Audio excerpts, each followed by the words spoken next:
So we are going to discuss the papers that we have seen in December 16 exams. Starting with company law first of all. If you can see, please keep in front the question paper that you are having of company law. Answer all questions. ये answer all questions है, लेकिन अंदर में जाकर के खूब सारा choice मिल जाता है. अच्छा, क्वेश्चन नंबर 1. क्वेश्चन नंबर 1 का पॉइंट नंबर 1. अच्छा, पेपर डिस्कशन होता क्यों है? पेपर डिस्कशन सेरेमनी होता क्यों है? पेपर डिस्कशन सेरेमनी इसलिए होता है ताकि आप लोग को पता चल सके कि सही आंसर क्या था. हम लोग का सब पढ़ा हुआ था, डिस्कशन किया हुआ था. आप लोग जो लिख करके आए हैं वो सही है कि नहीं है. और अगर आपका जो भी अभी हम डिस्कस करने वाले हैं पूरा ही गलत है, तो फिर instead of wasting the time you should start your preparation, keeping your fingers crossed, hoping for the best, but still start the preparation. क्योंकि ऐसे भी अगर आप कंपनी लॉ से स्टार्ट भी करते हैं, कंपनी लॉ तो जितना पढ़ो कम है. कंपनी लॉ एग्जीक्यूटिव में भी है और फाइनल में भी है. तो अगर आप कंपनी लॉ वापस से पढ़ना भी चालू कर देंगे तो फाइनल में काम आ जाएगा. अगर बाई चांस ऊंच नीच हो गया तो एग्जीक्यूटिव में काम आएगा, और अगर सब कुछ अच्छा रहा फाइनल में काम आएगा. मतलब पढ़ाई क्या वो वेस्ट नहीं जाने वाला है. तो rather than sleeping for 2 months, क्योंकि पूरा जनवरी रहता है और पूरा फरवरी रहता है. 25 ऑफ फरवरी को आप लोग का रिजल्ट निकलेगा, 25 फरवरी 2017. तो 2 महीना आप करेंगे क्या? तो start your preparation of company law. Company law जितना पढ़ो कम है. और सर पास हो गए तो फाइनल में काम आ जाएगा. नहीं पास हुए तो एग्जीक्यूटिव में काम आएगा. मतलब काम तो आना ही है. Start with company law. Question 1 का पार्ट ए कमेंट करने बोला था आपको. Director insist that is note of dissent B. Note of dissent मतलब वो कोई रेजोल्यूशन में फेवर में वोट किया कि अगेंस्ट में वोट किया? अगेंस्ट में वोट किया. वो डायरेक्टर इंसिस्ट कर रहा है, जिद्दी पकड़ लिया कि हम जो अगेंस्ट में वोट किए हैं वो मिनट्स में लिखो, minutes of the board meeting which he attended, and he did not agree to some of the points of the agenda. और वो एजेंडा का कुछ पॉइंट्स को एग्री भी नहीं कर रहा था, बोला मिनट्स में लिखो. अब आप लोग को पढ़ाया हुआ है. अच्छा, ये समझ में आ रहा है कि कौन सा क्वेश्चन से रिलेटेड है, कौन सा टॉपिक से रिलेटेड है? मिनट्स. तो मिनट्स कौन बनाता है? चेयरमैन. My god. तो ऐसे कोई जिद्दी करने से चलेगा क्या? नहीं. तो आपको मिनट्स के बारे में पूरा एक्सप्लेन करना था कि मिनट्स मतलब what ever proceedings took place. 5 mark का कमेंट है तो तुमको तो 1 पन्ना तो लिखना पड़ेगा. बताया हुआ था लेंथ क्या होना चाहिए, 4 मार्क के लिए, 5 मार्क के लिए 1 पन्ना तो लिखना पड़ेगा. तो आपको मिनट्स को डिफाइन करना चालू कर देना है. Minutes refers to the proceedings and the decision which took place in the meeting. फिर according to the provisions of companies act, general meeting का मिनट्स और बोर्ड मीटिंग का मिनट्स के बारे में बताओ. According to the provisions of companies act 2013. Section याद है तो बढ़िया बात है, सेक्शन नहीं याद है तो और बढ़िया बात है, झमेला ही खत्म हुआ आपका. 115 ऑनवर्ड्स रहता है ना रे बाबा. तो according to the provisions of companies act 2013, minutes of general meeting must be prepared and signed within 30 days of the general meeting by the chairman of that meeting, and in case of his incapacity by the director authorized by the board. In case of board meeting क्या होता है? board meeting में minutes कौन sign करता है? chairman of that meeting, और in case of his incapacity, very good, by the chairman of the next board meeting. जो next board meeting कब होगा कोई फिक्स है? नहीं. तो इसलिए हम आप लोग को याद करवाए थे कि बोर्ड मीटिंग का जो मिनट्स है प्रिपेयर हो जाएगा with in 30 days, but signing का कोई टाइम लिमिट नहीं है. सब क्लास में पढ़ाया हुआ, तभी आप लोग बोल सक रहे हैं. तो ये पूरा प्रोविजन लिख दीजिएगा. फिर आप ये भी लिखेगा कि chairman is having the power to record the decisions and proceedings in minutes. If chairman feels he can ignore the matters which are irrelevant और इररिलेवेंट यानी immaterial and which are defamatory against any member. My god. तो chairman के पास power है कि वो सब minute से हटा दे जो कि डेफेमेटरी है, बदनामी हो रहा है किसी का, या फिर विचार इररिलेवेंट. समझ में आया? तो फिर आपको लिखना पड़ेगा therefore in the given case none of the directors have the power to insist and demand what should be recorded in the minutes and what should not be recorded in the minutes. It is up to the discretion of the chairperson whether he wants to record it in or not. If the chairman thinks that it was irrelevant, he may omit those items in the minutes. Are we through with this? ये लिखना पड़ेगा आप लोग को. लेकिन अगर आप लिखे होंगे नहीं डायरेक्टर को हक है मिनट्स में लिखवाने का, तब एक तो गलत हो गया तुम्हारा. Point number B. Point number B में ये बोल रहा है कि शॉर्ट में हम पढ़ा दे रहे हैं कि जनरल मीटिंग में प्रॉक्सी अपॉइंट होता है, स्टैट्यूटरी राइट है मेंबर का. वैसे ही बोलता है डायरेक्टर भी बोर्ड मीटिंग में प्रॉक्सी भेज सकता है क्या? नहीं. तो आपको प्रॉक्सी का जो सेक्शन है 105 उसके बारे में लिख देना है कि वो खाली कहाँ है? General meeting. ये सही किए हैं क्या रे बाबा? चलो अच्छा है. क्या खाली यस लिख करके या नो लिख करके आ गए हैं कि थोड़ा बहुत स्पष्ट किए हैं, थोड़ा बहुत निकाले हैं? फिर पब्लिक डिपॉजिट का क्वेश्चन था, तो पब्लिक डिपॉजिट का जब क्वेश्चन आता है तो जो अच्छा बच्चा लिखा होगा, यहां पर लिखा हुआ है कि जो फ्यूचर में कन्वर्टेबल हो जाए इक्विटी में, तो ये पब्लिक डिपॉजिट का हिस्सा नहीं है। वो तो सही है, लेकिन आपने लिखा कि पब्लिक डिपॉजिट सब कुछ होता है, ये सब कुछ छोड़ करके अगर लिखा है तो बम बम है। और अगर खाली नो मिलेगा, नंबर मिलेगा, 1 नंबर जरूर मिलेगा। फिर point number D, point number D में बोला कि बोर्ड ऑफ डायरेक्टर का जो मीटिंग था ना, वो meeting of the board was scheduled to take place at factory premises of the company and not at the register office. At the scheduled date and time, the required quorum was not present. Quorum नहीं आया रे, chairman of the meeting announced that the meeting is dissolved. बताओ, quorum नहीं आने पर dissolve नहीं होता है, adjourn हो जाता है। My God! और adjourn meeting में भी quorum नहीं है तो फिर से adjourn होता है। My God! जनरल मीटिंग में कंडक्ट होता है, जनरल मीटिंग में दूसरा बार quorum नहीं आने पर कंडक्ट, बोर्ड मीटिंग में दूसरा बार quorum नहीं आने पर भी adjourn लिखे हैं। झूठा लोग पक्का। तो ये सब अपने क्लास में डिस्कशन है, सब कुछ। लेकिन क्या होता है ना, आप लोग को हम ब्लेम नहीं कर रहे हैं, इतना ह्यूमंगस सिलेबस रहता है, इतना वास्ट सिलेबस रहता है कि जो बच्चे शुरू से नहीं पढ़ाई करते हैं उन लोग फिर लास्ट में जाकर के ना हौच पौच हो जाते हैं। They can not recollect, they will not never be able to recollect कि कौन सा चैप्टर में पढ़ा गया था। अभी बोलने के बाद आएगा, हाँ नहीं बोल रहे हैं, ये सब तो क्लास में सुना सुना लग रहा है। सुना हुआ ये सब क्लास में कि नहीं सुना हुआ बताइए। बट रिकलेक्ट करना भी तो एक पावर है। इसलिए याद करो, ये इंसान कितना जबरदस्त डांटता था, चिल्लाता था जब मेरे बच्चे पढ़ करके नहीं आते थे, और हम बोलते थे क्यूमुलेटिव रिवीजन करो। क्या करो? Cumulative revision. हर क्लास में बोलते थे कि पढ़ना है। ठीक है सर, एनीवेज हम लोग का पेपर अच्छा गया। क्वेश्चन नंबर 2, डिस्टिंग्विश करने बोला, एजीएम और क्या, तो मक्खन की तरह कर सकेंगे आप। एसोसिएट और सब्सिडरी लिख सकेंगे आराम से। मॉर्गेज और चार्ज बिल्कुल लिख सकेंगे। बड़ा चीज क्या होता है? Charge. Mortgage is one of the types. Transfer and transmission दबा करके लिख सके होंगे मेरे बच्चे, ट्रांसफर ट्रांसमिशन तो। अच्छा, ऑल्टरनेटिव आपको अटेम्प्ट नहीं करना चाहिए था, बेटर अटेम्प्ट था ये डिफरेंस वाला क्वेश्चन। माय गॉड, हाथ उठाओ जो लोग डिफरेंस वाला क्वेश्चन अटेम्प्ट किया। Very good. और जो बच्चे ऑल्टरनेटिव क्वेश्चन अटेम्प्ट किए हैं, क्वेश्चन नंबर 2 है, तो ये जो बच्चे हैं, अच्छा पेपर नहीं है सामने, ओके। तो इसमें टाइम भी बचता है, स्कोरिंग भी है और आता भी है। तो alternative question you should not have attempted. In any case if you have attempted तो भी आपको ये आता होगा। इसमें मैनेजरियल रेम्युनरेशन एक्सेस ड्रॉ कर लिया तो हम लोग रिकवर कर लेंगे ना रे बाबा। ठीक है, ऑल्टरनेटिव जो है वो तो ऑलरेडी डिस्कस्ड ही है। क्वेश्चन 2 और 2 में आपको अटेम्प्ट करना चाहिए था क्वेश्चन नंबर 2, ऐसे भी ऑल्टरनेटिव भी आपको आना चाहिए, सभी कुछ डिस्कस्ड है।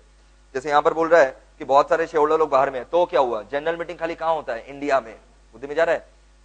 बाहर में अगर बहुत सारे शेयर होल्डर है, रजिस्टर और मेंबर फिर भी आप बाहर रख सकते हैं, माय गॉड, बट मीटिंग कहां होगा? इंडिया में। और फिर ऑल्टरनेटिव क्वेश्चन का पार्ट 3 ये है कि ना प्रमोटर लोग कुछ खर्चा कर दिया, प्रमोटर लोग कुछ खर्चा कर दिया तो उन लोगों को खर्चा मिलने वाला नहीं है। प्रमोटर चैप्टर में अलग से पढ़ाया गया था कि जब तक आर्टिकल्स में नहीं लिखा हुआ हो या जनरल मीटिंग में जब तक शेयर होल्डर लोग डिसाइड नहीं करे, प्रमोटर को कुछ रिकवरी होने वाला नहीं है। और फिर नेक्स्ट क्वेश्चन जो है उसमें वुमेन डायरेक्टर का है, वो तो सिंपल है। बताओ वुमेन डायरेक्टर टर्नओवर कितना करोड़ पे बनाना पड़ता है? Women director 300। माय गॉड, तो यहां तो है ही ना उन लोग का, तो रखना पड़ेगा। But better question was question number 2। फिर उसके बाद आपको 3 बोला है या 3A बोला है? 3 या फिर 3A। क्वेश्चन नंबर 3 का सबसे पहला क्वेश्चन बोलता है एक अनलिस्टेड कंपनी है, तो क्या हुआ? पब्लिक कंपनी है बट अनलिस्टेड है, फाइनेंशियल स्टेटमेंट में एएस वगैरह फॉलो नहीं किया। तो याद करो, अगर फाइनेंशियल स्टेटमेंट में अकाउंटिंग स्टैंडर्ड फॉलो, अच्छा कोई बता सकते हैं कौन सा सेक्शन से रिलेटेड है? 129। वेरी गुड, जिन लोग 129 बोल रहे हैं सुभान अल्लाह। अच्छा सर, अचानक से सेक्शन 129 नहीं याद आएगा तो? सेक्शन नहीं लिखने पर नंबर नहीं कटता, समझे? तो आपको लिखना चाहिए था अकॉर्डिंग टू प्रोविजंस, लेकिन सेक्शन 129 इतना अच्छे से पढ़ाया गया था। 128 was books of accounts, 129 was financial. तो 129 में फाइनेंशियल स्टेटमेंट कब ट्रू एंड फेयर व्यू दिखाता है? जब उसमें क्या फॉलो होगा? Accounting standards which are prescribed as per section 133। My god, तो आपको लिखना चाहिए था कि as per section 129 financial statements must be prepared by complying all the accounting standards mentioned in section number 133. If not, then it will never show true and fair view. तो आपको यहां पर पूछा है responsibility of director and auditor, तो auditor clear report देगा? नहीं, auditor can not give clear report, क्योंकि यस फॉलो ये तो ऑडिटर का रिस्पॉन्सिबिलिटी है। और डायरेक्टर का रिस्पॉन्सिबिलिटी क्या है? डायरेक्टर का रिस्पॉन्सिबिलिटी है कि वो बोर्ड रिपोर्ट में ये बात लिखेगा। माय गॉड, डायरेक्टर अपना बोर्ड रिपोर्ट में ये बात लिखेगा। बेशर्मो, बोर्ड रिपोर्ट सेक्शन 134, उसमें साफ साफ ये बात लिखा हुआ रहता है ना कि अगर हमने अकाउंटिंग स्टैंडर्ड्स से डेविएट किया या अकाउंटिंग पॉलिसी को फॉलो नहीं किया तो रीजन बताना पड़ेगा आपको।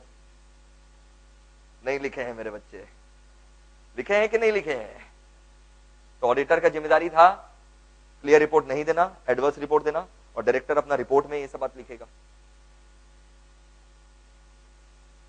फिर बोलता है 3 year old producer company wants to donate. So producer company में अपने पढ़े थे ना कि डोनेशन अलाउड है, हाँ तो कर सकता है।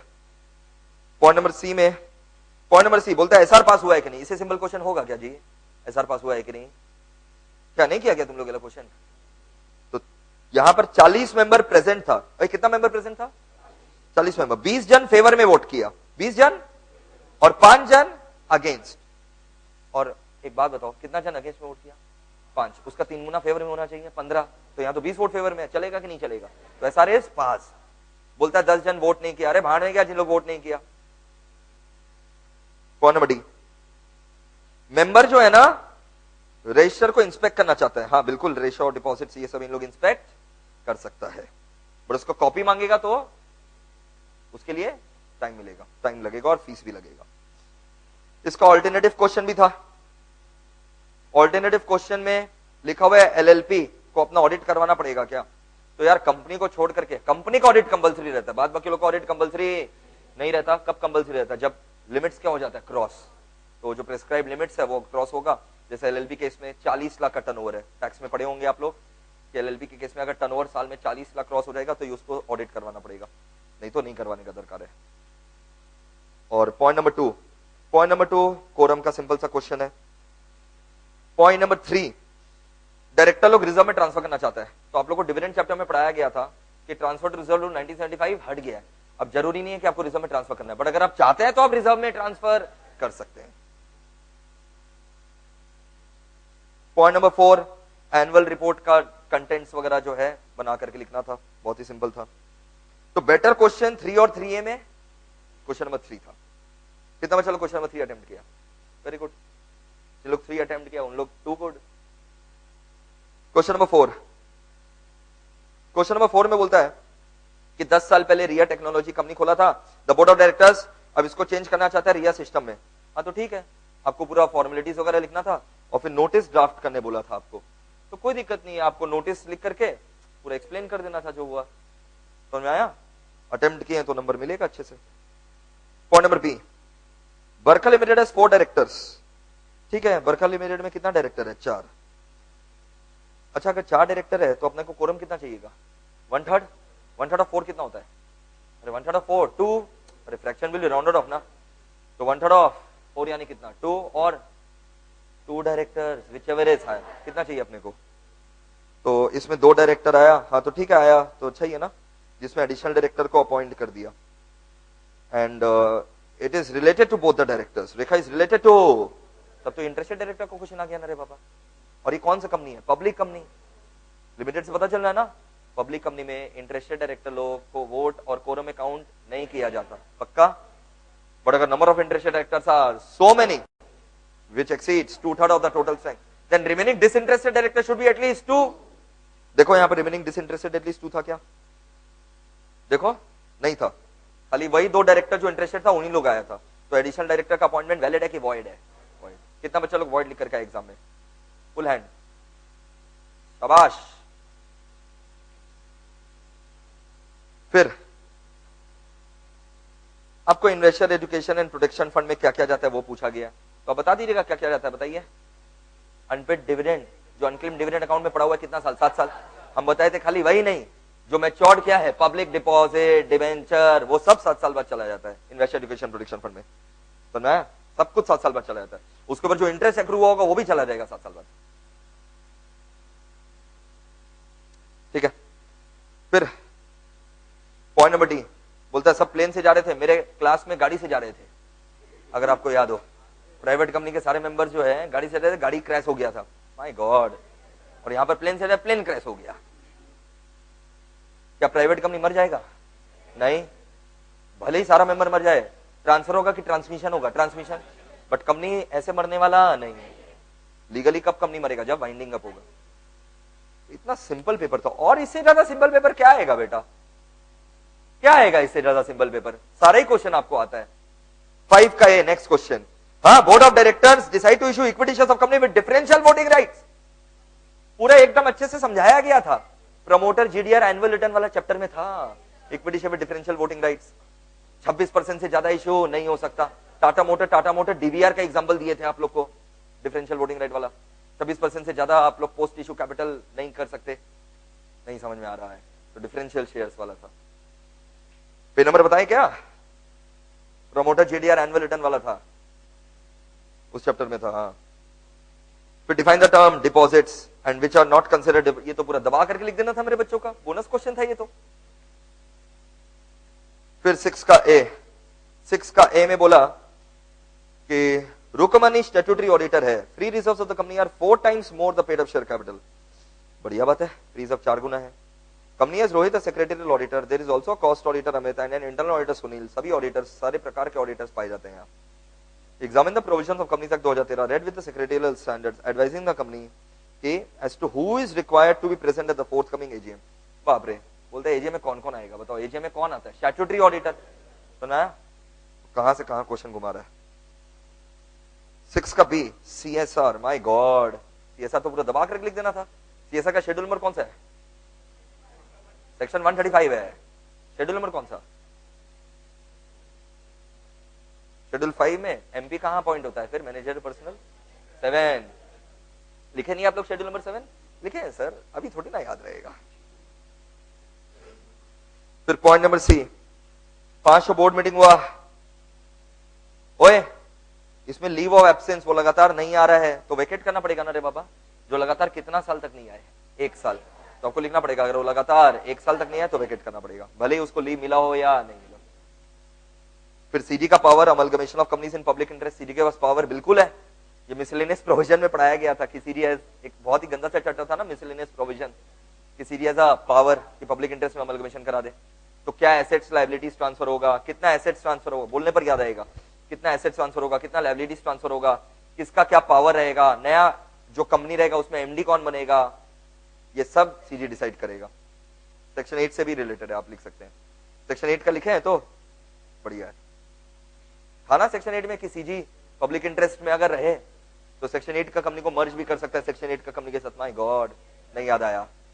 लिखे हैं तो आपको तो 100% पेपर अटेम्प्ट करना चाहिए था दोस्तों। इससे आसान पेपर अगर आप उम्मीद लगा रखे थे तो हाथ उठाइए, सच्ची सच्ची हाथ उठाइए। Nobody can expect simpler paper than this, dude. Sir आपके सामने सिंपल लगने लगता है, वो तो है ही, बट फिर भी डिस्कशन इज ऑलवेज गुड। तो किन लोगों का पेपर अच्छा गया? हाथ उठाइए जिन लोगों का पेपर अच्छा गया।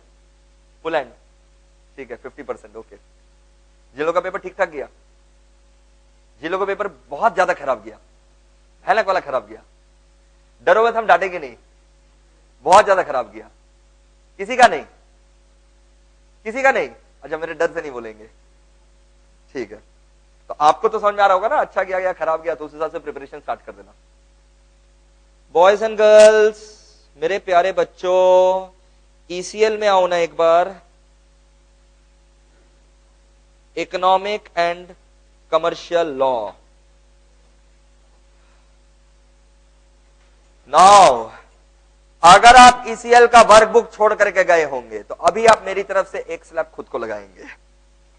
ईसीएल का वर्कबुक नहीं छूटा है, इसलिए कितना सारा मैसेजेस जाता था कि प्लीज ईसीएल का वर्कबुक वाला क्लास कर लीजिएगा। चलिए कोई बात नहीं, आप नहीं आए, हम यूट्यूब में डाल दिए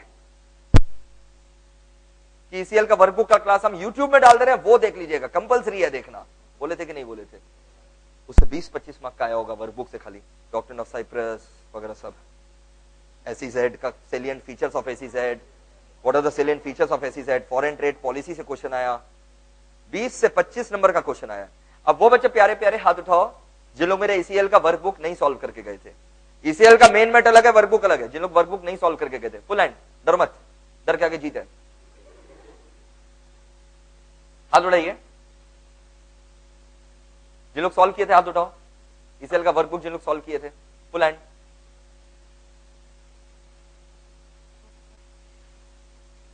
हाँ आइए, सबसे पहला क्वेश्चन वही कमेंट रहता है, what are the short term and long term objectives of India foreign trade policy, बना करके लिखना था तुमको कि short term and long term objective क्या है। इसमें तुमको फॉरेन ट्रेड पॉलिसी के अंदर वो सब डालना था। अरे यार डीएमए था ना अपना, direct market access, my god, 4-5 question पढ़े थे ना आपने, तो सब आपको डालना था फॉरेन ट्रेड पॉलिसी में। फिर short note on evaluation and development और इंडियन कंपटीशन लॉ, ये तो अपने पूरा कंपटीशन लॉ का पहला पन्ना में है, कंपटीशन का पहला पन्ना में है। इसके पहले कौन सा एक्ट हुआ करता था, एमआरटीपी। फिर ट्रेडमार्क क्या है, बेनिफिट्स ऑफ ट्रेडमार्क क्या है, ये तो अरुंदा बता देंगे, लिख सके आप लोग, याद है अनबॉर्न पर्सन का बेनिफिट्स के लिए अपने प्रॉपर्टी ट्रांसफर करने के लिए कुछ कुछ कंडीशन था रे बाबा, पूरा पढ़ाया गया था अनबॉर्न। इग्नोरेंसिया जुरिस नॉन एक्सक्यूज, फाउंडेशन का बच्चा लोग बता देगा, ignorance of law is no excuse, कहां लिखा हुआ है कॉन्ट्रैक्ट एक्ट में, तो तुमको इसमें खाली ignorance of law is no excuse नहीं, mistake of law, mistake of fact को एक्सप्लेन करके आना था। Did you explain mistake of law, mistake of fact. फिर क्वेश्चन नंबर 2 या 2A अटेम्प्ट करने बोला था, ऑथर दबा करके लिखे होंगे एकदम, ऑथर कौन कौन होता है। English mortgage, mortgage by conditional sale, ये भी लास्ट क्लास में पढ़ाया गया था, different different types of mortgages, my God, simple mortgage, English mortgage, conditional sale, usufructuary mortgage, anomalous mortgage, my God. फिर ई स्टैंपिंग और उसका बेनिफिट्स, तो तुमको ई स्टैंपिंग वगैरह मन से ही लिखना था कि जब हम लोग इलेक्ट्रॉनिकली पेमेंट करते हैं, that is known as what, e stamping. उसका फायदा, जो ई कॉमर्स का फायदा है वही यहां पर भी फायदा था, इंटरनेट का पूरा फायदा लिख देते हैं, saves time, saves extra cost, saves intermediary का खर्चा, लिखे हैं, पूरा ऑथेंटिकेशन रहता है, रिकॉर्ड्स प्रिजर्व रहता है, ये सब बना करके लिखे हैं। तो उसके बाद फिर offer and acceptance through telephone and email, पूरा पढ़ाया हुआ था, इसमें आपको कन्हैया लाल वर्सेस दिनेश्वर चंद्रा का केस स्टडी भी लिखना चाहिए था। प्रोसेस ऑफ मनी लॉन्ड्रिंग तो दबा करके लिख सके होंगे मेरे बच्चे। क्वेश्चन नंबर 2 ज्यादा बेटर था 2A से। फिर क्वेश्चन नंबर 3 का ए में पूरा अपना इंश्योरेंस का एक तो केस स्टडी था रे बाबा मैट में, जितेंद्र कुमार वाला, तो अपना मेन मैट में था, पूरा वही सेम क्वेश्चन था। फिर 3 का बी में, अरे यार ओपन ऑफर था ना, ओपन ऑफर, माय गॉड, तो 3 का बी, अरे यार Harbhajan Haricharan, Lalban Shukla, Gauri Dutt. Financial action task force का रिकमेंडेशंस आपको लिखना था, मनी लॉन्ड्रिंग पे पढ़ाया गया था ना financial action task force, technical cooperation बढ़ना चाहिए, सेलियन फीचर्स ऑफ एसीजेड पूरा दबा करके लिखना चाहिए था, and functions of development commissioner, जितना सारा फंक्शंस पढ़े हो, सेंट्रल गवर्नमेंट को एडवाइस करेगा कि कैसे प्रमोट किया जाए। फिर डायरेक्ट इन्वेस्टमेंट आउटसाइड इंडिया, आराम से आप लिख सकते थे। Regulations of transfer of immovable property outside India पढ़े थे ना, कि जो पर्सन रेसिडेंट कहां था, आउटसाइड इंडिया, वो अक्वायर किया था immovable property outside India, at the time he was person resident outside India, तो when he becomes a PRI he can easily transfer, वैसे पीआरआई के बारे में आपको लिखना था। फिर international organisation of legal metrology, chapter का नाम बताओ, लीगल मेट्रोलॉजी वाला, standard of weights and measure. फिर डॉक्ट्रिन ऑफ साइप्रस, किसका है ये, डॉक्ट्रिन ऑफ साइप्रस, ट्रस्ट, क्या था doctrine of cypres, near to, Cyprus का मतलब क्या था, नियर टू। पहला क्वेश्चन मेरा वर्कबुक में यही था साइप्रस, कि अगर ट्रस्ट जिस ऑब्जेक्टिव के लिए बनाया गया है वो ऑब्जेक्टिव अब खत्म हो गया, वो ऑब्जेक्टिव पूरा हो गया या फिर अचीव नहीं हो सकता, तो जो कोड बोलेगा कि उसका नियर टू जो ऑब्जेक्टिव है ट्रस्ट वो करेगा। नहीं समझा रहे बाबा, ट्रस्ट कोई ऑब्जेक्टिव के लिए बनाया गया था, वो ऑब्जेक्टिव अब पूरा या तो हो गया या वो ऑब्जेक्टिव अब नहीं हो सकता, अबेंडन हो गया, वो इलीगल हो गया वो, तो फिर ट्रस्ट का जो रुपया वो किस काम आएगा, उससे मिलता जुलता ऑब्जेक्टिव करने में। डॉक्ट्रिन ऑफ साइप्रस था, इतना अच्छे से वर्कबुक वगैरह पढ़ाया गया था, ये लोग पढ़ा होगा आराम से दबा करके लिख सका होगा। कितना बच्चा लोग लिखा है साइप्रस, डॉक्ट्रिन ऑफ साइप्रस लोग लिखा है, आप लोग पास है, बाद बाकी लोग पढ़ाई चालू कर दो। पॉइंट नंबर सी, सर्कमस्टांसेस, जब सोसाइटी स्ट्रेंजर मान लेता, पढ़ाया गया था ना रे बाबा, जब वो पैसा ऐसा मार लेगा, अलग से पढ़ाया गया था, प्रॉपर्टी को डिस्ट्रॉय करेगा। न्यू आर्टिकल, बाप रे, सेक्शन बता सकोगे मेरे बच्चों, 3DD बिल्कुल सही। Constitution of state pollution control board बना करके लिखना था पॉल्यूशन कंट्रोल बोर्ड में। 6 का है हैजार्डस सब्सटेंस, पूरा अच्छे से पढ़े थे, इलेक्ट्रिसिटी हैजार्डस सब्सटेंस होता है, यूपी इलेक्ट्रिसिटी बोर्ड का केस स्टडी था। माइक्रो स्मॉल मीडियम क्या होता है, बाप रे, चार्ट बना दिए होंगे मेरे बच्चे पूरा। एसेंशियल कमोडिटी दबा करके लिखे होंगे एसेंशियल कमोडिटी लोग का नाम, तो और वाला क्वेश्चन फिर अटेम्प्ट ही क्यों करेंगे, ईसीएल कैसा किया? अच्छा किया। तो ईसीएल, कंपनी लॉ, सब कुछ आपका अच्छा जाना चाहिए था जिन लोग पढ़ेगा। जिन लोग अकाउंट्स का पेपर देखा होगा, ईसॉप का यूट्यूब में वीडियो डाल दिया गया था क्या? मैसेज भी किया गया था कि ईसॉप देख करके जाना कंपलसरी है। पूरा डिट्टो वैसे ही कैटेगरी का क्वेश्चन है ईसॉप का। माय गॉड, हाथ उठाओ जिन लोग किया है, वेरी गुड। और बाकी लोग बोलेंगे अकाउंट्स खत्म नहीं हो रहे, अब ईसॉप कौन ध्यान लगाए, जबकि खाली 30 मिनट्स का वीडियो था। देखे नहीं, खाली 30 मिनट्स का वीडियो था। हम बता दें, पिछले 5 साल में ये एग्जीक्यूटिव का अकाउंट्स का सबसे इजी पेपर है। आपका पेपर अच्छा जाना चाहिए था। Let us talk about SEBI. SEBI में आइए, हम आपको बता दें कि सेबी का भी पेपर पिछले कुछ टर्म्स में यही सबसे इजी पेपर है। तो अगर आप ये पेपर नहीं कर सक रहे हैं तब दिक्कत है। क्वेश्चन नंबर 1 का ए, हाँ, ओपन एंडेड और क्लोज एंडेड म्यूचुअल फंड नहीं, दबा करके लिखना चाहिए था कि नहीं लिखना चाहिए था? म्यूचुअल फंड में अपना पहला क्वेश्चन यही रहता है, open ended and close ended. पूरा डिफरेंस मेरे मैट में बनाया हुआ है। अच्छा, डिफरेंस लिखने का तरीका एग्जाम के पहले भी बताए थे। पहले इंट्रोडक्शन थोड़ा बहुत लिखना चाहिए, फिर डिफरेंसेस लिखना चाहिए। आप लोग खुला साउंड की तरह डिफरेंसेस लिख दिए हैं, बेसिस लिखे हैं तो basis. Point number B, ditto traceable का क्वेश्चन मेरे मैट में था कि आपको एफडी में पैसा लगाना चाहिए कि ट्रेजेबल में। डिट्टो क्वेश्चन मैट में था। फिर आपको इसके साथ इसी याद करो, क्वेश्चन के नीचे डिफरेंट टाइप्स ऑफ ट्रेजेबल था मेरा मैट में, 4 टाइप्स ऑफ ट्रेजेबल था, वो भी लिखे हैं। तो पॉइंट नंबर सी, अब मत बोलना डिट्टो क्वेश्चन हम लोग नहीं किए थे। डिट्टो म्यूचुअल फंड का सम में, माय गॉड, एकदम लास्ट पेज में था अपना म्यूचुअल फंड का सम। अब मत बोलना नहीं किए थे, बोलो नहीं याद है? Market value of all assets minus market value of all liability. अरे याद करो, हम तुम लोग को डिसलेक्सिया वाले बच्चों को बताए थे, जो अच्छा लग रहा है ऐड कर दो, जो खराब लग रहा है माइनस कर दो। इनकम को क्या करोगे, एक्सपेंस को क्या करोगे? याद आया? देखो यहां पर जैसे market value of fund portfolio दिया हुआ है ना, माय गॉड, जो मार्केट वैल्यू फंड पोर्टफोलियो दिया हुआ है उसमें एक्रूड इनकम क्या करेंगे? बोलो, रिसीवेबल क्या करेंगे? Add accrued expense less liability less, divided by फिर टोटल नंबर ऑफ यूनिट्स कर देना था, आपका एनएवी निकल जाता। तो पॉइंट क्वेश्चन 1 का एबीसी भयानक बच्चा वाला था, सब पढ़ाया हुआ था। 1 का डी ओरली मेरे मुंह से कभी ना कभी निकला होगा। 1 का डी 3 मार्क का सम था, 3 मार्क। इसमें से मेरा 1.5 मार्क पढ़ाया हुआ नहीं था और 1.5 मार्क पढ़ाया हुआ था। वो भी अगर पढ़ाए होंगे मेरे को याद नहीं है। 1.5 मार्क तो आपको पढ़ाया हुआ था। आपको लास्ट ट्रेडेड प्राइस और क्लोजिंग प्राइस देखना था, क्लोजिंग प्राइस और लास्ट ट्रेडेड प्राइस।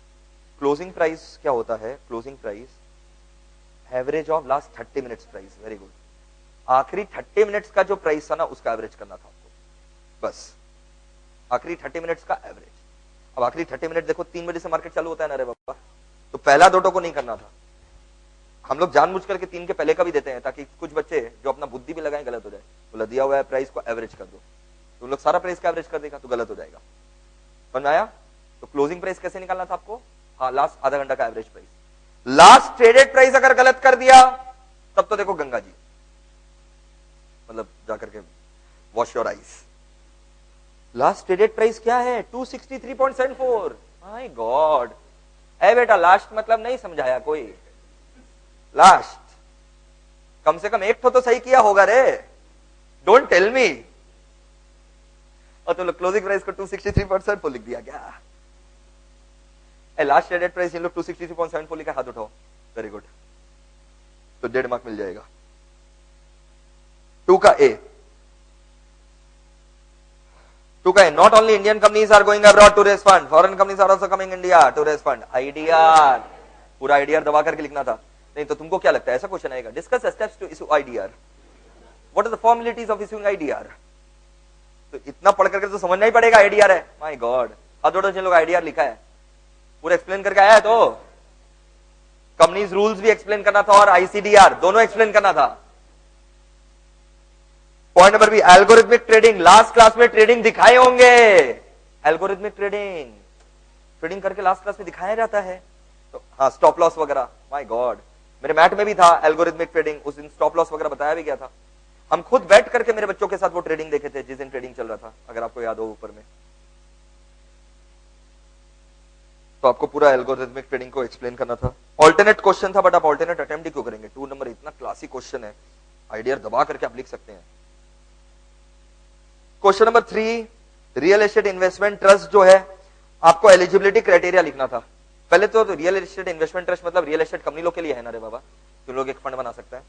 फिर एलिजिबिलिटी क्राइटेरिया, हम तो 1000 बार बोल चुके हैं कि एलिजिबिलिटी क्राइटेरिया सबका क्या रहता है, समझ में आया? लिखे हैं eligibility criteria, fit and proper person होना चाहिए, ऑफिस इंफ्रास्ट्रक्चर होना चाहिए। नहीं लिखे हैं, नहीं लिखे हैं, डर के मारे छोड़ दिए। लिखे हैं तो हाँ, तो वही है। फिर कलेक्टिव इन्वेस्टमेंट मैनेजमेंट कंपनीज मतलब क्या होता है? म्यूचुअल फंड्स, तो उसका रेस्ट्रिक्शंस आपको लिखना चाहिए था। जैसे म्यूचुअल फंड कंपनी कितना % इन्वेस्ट कर सकता है, हाँ, तो रेस्ट्रिक्शंस वगैरह जो था वो लिखना था आपको। फिर 4 का ए, रेटिंग ऑफ मैन्युफैक्चरिंग कंपनी और rating of financial service company. तो मैन्युफैक्चरिंग कंपनी का आपको रेटिंग का स्टेप्स लिखना था ना, या फैक्टर्स जो आपने सीखे थे, बिजनेस रिस्क, इंडस्ट्री रिस्क, नहीं याद आया, मैनेजमेंट, कैश फ्लो एडिक्वेसी, और उसी को फाइनेंशियल सर्विस से कंपेयर करते जाना था कि फाइनेंशियल सर्विस में क्या होता है। फाइनेंशियल सर्विस में मैनेजमेंट का कैपेबिलिटी ज्यादा इंपॉर्टेंट है, ट्रेडिंग में कैश फ्लो एडिक्वेसी ज्यादा इंपॉर्टेंट है, क्योंकि अगर ट्रेडिंग ऑर्गेनाइजेशन को कैश नहीं मिलेगा वो क्या धंधा कर सकेगा? नहीं। लेकिन सर्विस ऑर्गेनाइजेशन में कैश फ्लो एडिक्वेसी उतना इंपॉर्टेंट जितना एम्प्लॉय लोग का टैलेंट और मैनेजमेंट इंपॉर्टेंट है।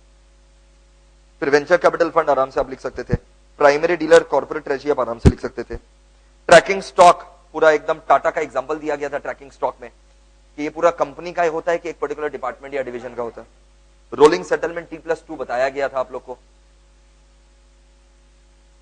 फिर कमेंट करने बोला है, Indian companies unlisted in India can go for listing in foreign stock exchange.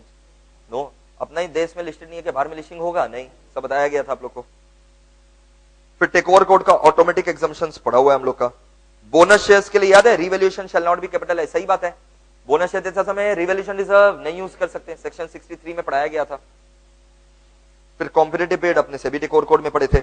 Enterprise value भी अपने सेबी टेक ओवर कोड में एक फॉर्मूला हम आप लोगों को ब्रैकेट मार्क करवाए थे एंटरप्राइज वैल्यू का। नहीं पढ़ करके रहेंगे तो कैसे होगा? फिर पॉइंट नंबर बी में आपका शेयर को डिलिस्ट कर दिया तो आप कहां अपील करेंगे बताइए? SAT, my god. और कौन अपील कर सकता है? लिस्टेड कंपनी भी अपील कर सकता है, उसका इन्वेस्टर भी अपील कर सकता है। और फिर पूरा प्रोसेस लिख देना था अपील टू सैट का। फिर वापस से इशू द शेयर्स। अच्छा, डिफरेंशियल प्राइस, हाँ कर सकता है। Differential pricing is allowed provided the least is charge from the retail investor. सबसे सस्ता प्राइस आपको किसे चार्ज करना पड़ेगा? रिटेल। और मैक्सिमम गैप कितना हो सकता है? 10%। फिर आपको सेबी गाइडलाइंस लिखने बोला है राइट इशू का। बाप रे, 2 पन्ना राइट इशू का सेबी गाइडलाइंस था, 16 पॉइंट था। अरे 12 भी लिखे हैं क्या? 16 पॉइंट का राइट इशू का अपने गाइडलाइंस पढ़े थे, नहीं याद आ रहा है? असर आ रहा है। अक्वायरर के ऊपर शॉर्ट नोट दबा करके लिख सकेंगे। Confidentiality of SEBI informal guidelines, बिल्कुल याद है। सेबी इनफॉर्मल गाइडलाइंस में 2 तरीका का रिक्वेस्ट आता है, क्या क्या? No action letter and interpretive letter. हाँ, तो तुम्हारा कॉन्फिडेंशियल रहेगा, तुम्हारा रिक्वेस्ट हम लोग डिंडोरा पीट देंगे, तुम ये क्वेश्चन पूछा था नहीं। फास्ट ट्रैक इशू, बाप रे, दबा करके लिख सके होंगे। कंडीशन था ना फास्ट ट्रैक इशू का अपना। ग्रीन शो ऑप्शन पूरा डिक्टेशन दिया गया था, नहीं याद है? पूरा एग्जाम्पल 1 पन्ना का लेक्चर दिए थे, डायग्राम था। तो आपको 6 नंबर अटेम्प्ट करने। तो किस एंगल से पेपर टफ है? नहीं सर, पेपर टफ कौन बोला? कोई नहीं बोला। सिलेबस रहता है ना कि हम लोग कंफ्यूज हो जाते हैं, जंबल अप हो जाते हैं। एमसीक्यूज आई डोंट डिस्कस, वो तो आप लोग हॉल में डिस्कस कर लिए होंगे।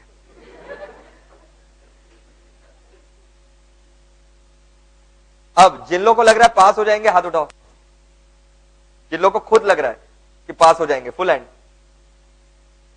अच्छा, जिन लोगों को खुद ही नहीं लग रहा है पास हो जाएंगे, तो इंस्टीट्यूट को कैसे लगेगा? किसी और को कैसे लगेगा? तो उन लोग जो है पढ़ाई लिखाई चालू कर दो, क्योंकि सीएस में मार्किंग्स बहुत ज्यादा स्ट्रिक्ट होता है। आपसे कुछ छुपाया नहीं गया था। आपके जब लेक्चर्स चल रहा होगा तभी बता दिया गया होगा कि 1% के लगभग रिजल्ट हो रहा है इंस्टीट्यूट में। बताया गया था कि नहीं बताया गया था? तो results and markings are very tough. तो आप लोग कौन सा सब्जेक्ट पढ़ना चालू करेंगे? हम बोल रहे हैं जिन लोग कॉन्फिडेंट है पास हो जाएंगे उन लोग भी कंपनी लॉ स्टार्ट करो, जिन लोग कॉन्फिडेंट नहीं है पास हो जाएंगे उन लोग भी कंपनी लॉ स्टार्ट करो। आपका टारगेट एग्जीक्यूटिव पास करना है कि सीएस बनना है? कि अच्छा सीएस बनना है जिसको जब जो पूछे उसी समय दिमाग में रहे, कि वो बुक खोल करके देखे। क्लाइंट को बोले रुकिए हम बताते हैं देख करके, बुक खोलेंगे फिर देख करके बताएंगे। ऐसा सीएस बनना है? बोलिए कि कि बहुत बढ़िया नॉलेजेबल कंपनी सेक्रेटरी बनना है, उसके लिए जितना पढ़ो उतना बढ़िया है। तो start preparing your company law दोस्तों। समझ में आया? 2 महीना का टाइम है, आराम से आप लोग कंपनी लॉ प्रिपरेशन चालू करो। और अच्छा कंपनी सेक्रेटरी बनने के लिए आपको खाली थियोरेटिकल नॉलेज का दरकार नहीं है। Merely knowing the theory is not enough. Industry का जो रिक्वायरमेंट है, जो हम लोग का इंडस्ट्री का रिक्वायरमेंट है, वो आपको जानना पड़ेगा कि कैसे प्रैक्टिकल हम लोग ड्राफ्टिंग करते हैं चीजों का, रेजोल्यूशंस वगैरह कैसे प्रैक्टिकली ड्राफ्ट किया जाता है। वो तो अपने फाइनल में ड्राफ्टिंग पेपर अलग से है, बट फिर भी we have to think beyond the syllabus कि कैसे आप अच्छा क्वालिफाइड कंपनी सेक्रेटरी बन सकते हैं। हम आपको क्यों 6 लाख रुपया का पैकेज दे साल का, महीना का हम आपको क्यों 50,000 रुपया दे, या 75,000 दे, या महीना का लाख रुपया दे, या 2 लाख रुपया दे महीना का? बिल्कुल मिलता है। सीएस वाला लोग को महीना का 2-2, 3-3 लाख रुपया कंपनियां दे रही हैं। क्यों 3 लाख रुपया उसको महीना का दे? अगर वो मेरे को तुरंत प्रॉम्प्टली एडवाइस कर सके, मेरा प्रॉम्प्टली ड्राफ्टिंग का रिक्वायरमेंट्स पूरा कर सके, मेरे कंपनी को जाकर के एनसीएलटी में रिप्रेजेंट कर सके। If you can represent me in front of NCLT, if you can guide me through all the legal course of actions, then obviously I am willing to pay you 3 lakhs per month. आप मेरा सारा annual return का compliance, company में खाली annual compliance होता है कि quarterly compliance भी होता है? Quarterly compliance, half yearly compliance, annual compliance, event wise compliance. कोई इवेंट हो गया, मीटिंग वगैरह हो गया, तो एमजीटी 14 जाकर के जमा करो। तो इवेंट वाइज कंप्लायंस है, क्वार्टरली कंप्लायंस है, हाफ ईयरली कंप्लायंस है, ईयरली कंप्लायंसेस है। लिस्टेड कंपनी है तब तो बाप रे बाप सेबी के साथ चिपका ही रहना पड़ेगा। स्टॉक एक्सचेंजेस को हमेशा डिस्क्लोजर करते रहो, एलओडीआर फॉलो करो।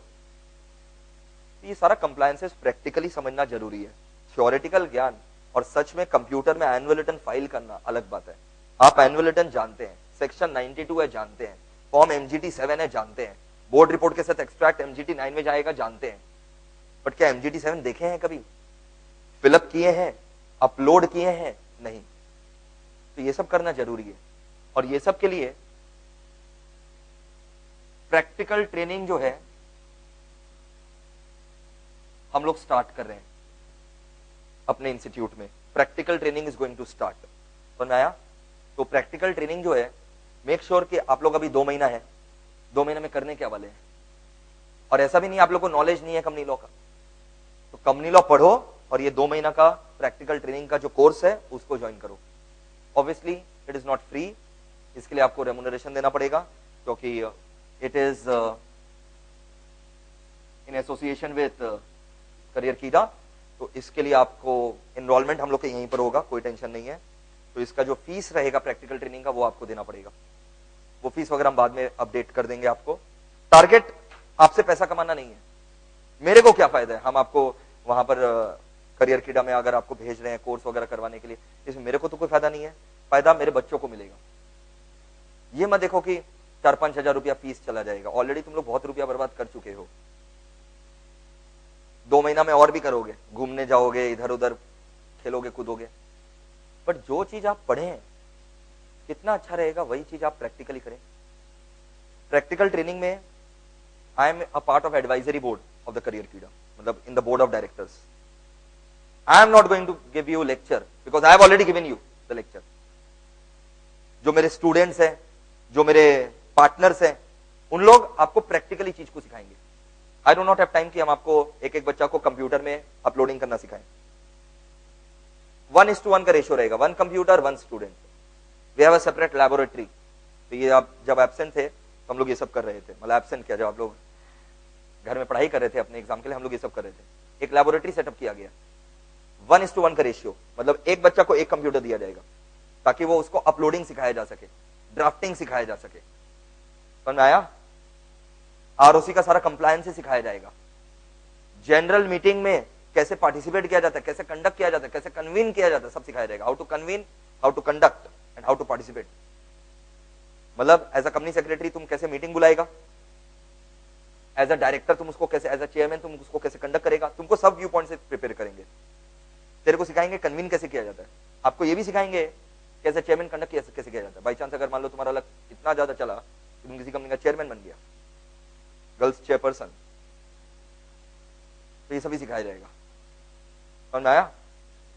जिन लोग ये प्रैक्टिकल ट्रेनिंग करेगा, जब एनुअल जनरल मीटिंग होगा कंपनी का, उन लोग हम लेकर के जाएंगे कंपनी का एजीएम। मॉक एजीएम नहीं, मॉक एजीएम तो हम ही कर लें, वो तो अपने क्लास में कितना बार किए होंगे।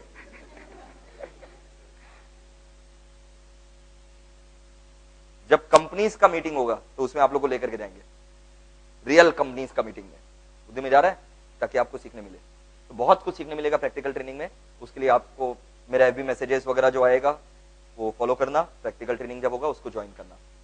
अच्छा, उसके पहले एक इवेंट हम लोग का फिक्स है 5 फरवरी को। 5 फरवरी को एक बहुत बड़ा इवेंट हो रहा है, जिसमें पूरा कैलकाटा को इनवाइट किया गया 5 फरवरी को।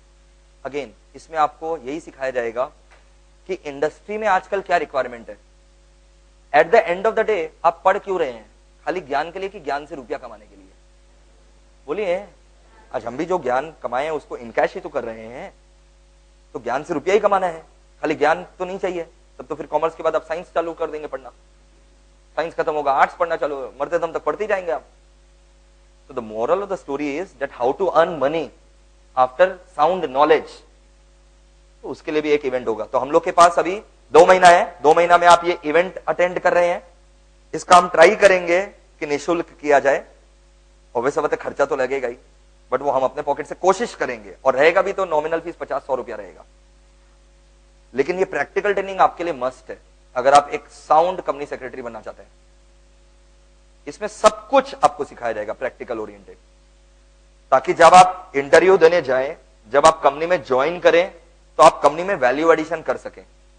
और जब सामने वाला 4 आदमी लोग देखेगा कि आप वैल्यू एडिशन करें, ऑटोमेटिकली आपका प्रमोशन होगा, ऑटोमेटिकली आपको रुपया दिया जाएगा। आज क्या हो रहा है, 10 कंपनी सेक्रेटरी में, 10 भी नहीं 20 तो जो कंपनी सेक्रेटरी पास हो रहा है, उसमें से खाली 1 जन को साउंड नॉलेज है प्रैक्टिकल ट्रेनिंग वगैरह का। बाद बाकी 1900 बस हो गया, 2, 4, 5, 6 बार दिया, कभी ना कभी तो क्लिक होना ही था, 6वीं 7वीं बार क्लिक हो गया। तो अगर वो भी क्लिक हो रहे हैं 6वीं 7वीं बार, लेकिन अगर प्रैक्टिकल नॉलेज है तब 4 चांद लगेगा। प्रैक्टिकल नॉलेज नहीं है तो कोई फायदा नहीं है, कोई फायदा नहीं है। समझे? तो with that in mind wait करिएगा, जो अनाउंसमेंट होगा तो उसको अटेंड करिएगा। ओके, और बताइए, how is your life after exam? हाँ, अचानक से भागते भागते भागते स्टॉप, तो आप तो मतलब लग रहा होगा कि जीवन में कुछ करने को है ही नहीं, टाइम पास नहीं हो रहा होगा मेरे बच्चों का, कि टाइम ही पास नहीं हो रहा है। पास तो हो जाएंगे ना। Okay video, thank you.